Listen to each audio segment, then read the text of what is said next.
un éclairage simple sur les buts et comment les atteindre. Tout est question de type et de niveau de capacité, compétences, talent, moyens, connaissances, fondamentalement. Vous avez un objectif de quelque nature? Résoudre certains problèmes à l'échelle d'un pays ou d'un continent? Bâtir votre fortune jusqu'à devenir multimillionnaire, ou jusqu'à devenir milliardaire? Faire une découverte scientifique majeure? Réaliser une invention technologique consistante? Prendre le pouvoir dans un pays? Accomplir un exploit sportif majeur? Devenir une célébrité aimée et respectée dans un domaine de la culture ou de la société? Les questions fondamentales sont simples. Est-ce que vous avez des capacités en affinité avec votre objectif?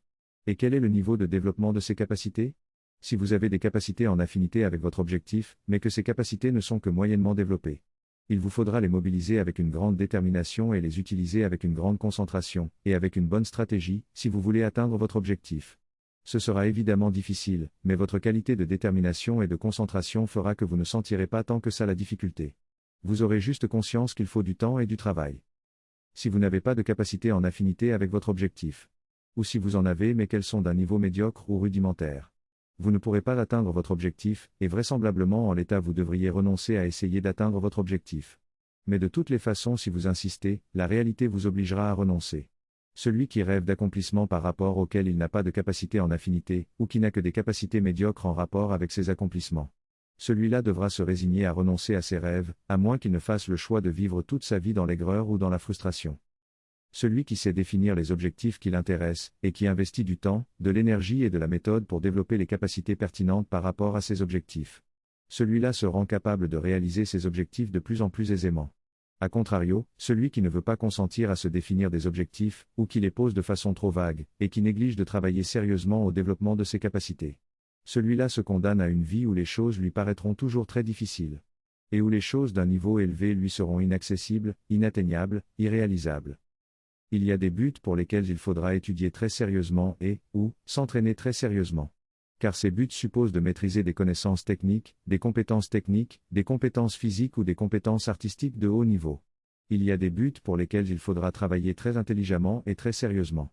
Car ces buts supposent un haut niveau de stratégie et d'optimisation dans les activités qui sont utiles ou nécessaires pour les atteindre. Et la capacité fondamentale la plus importante dont vous avez besoin en amont de tout cela, car elle vous rend capable de déployer la qualité de sérieux qui va bien, c'est la capacité de concentration mentale.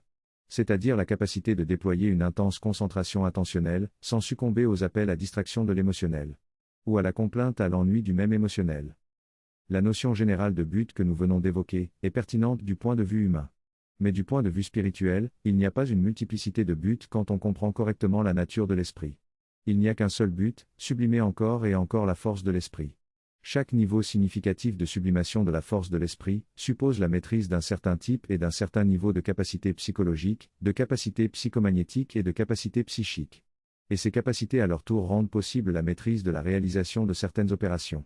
Et donc accessoirement la maîtrise de la capacité générale d'atteindre certains buts pouvant intéresser la nature humaine.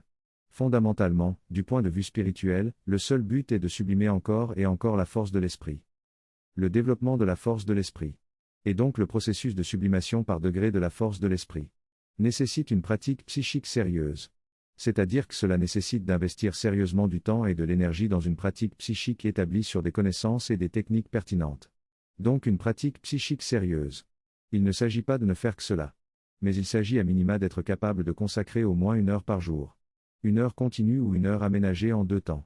1 heure par jour à la pratique psychique. Il est à noter 2 choses pour terminer. D'abord, la pratique psychique permet de développer une grande qualité de concentration mentale. Donc même si vous êtes engagé dans des objectifs humains et non spirituels, vous gagnerez à faire de la pratique psychique au moins 1 heure par jour. Pour développer votre qualité de concentration mentale. Enfin, si vous avez des objectifs psychomagnétiques, développez votre magnétisme, la capacité de soigner par l'énergie des mains, votre clairvoyance. La capacité de voir les énergies ou de capter des informations concernant des personnes, votre clairaudience, la capacité d'entendre votre esprit second ou d'entendre vos amis éthériques. Là encore, 1 heure de pratique psychique par jour, vous sera d'une immense utilité.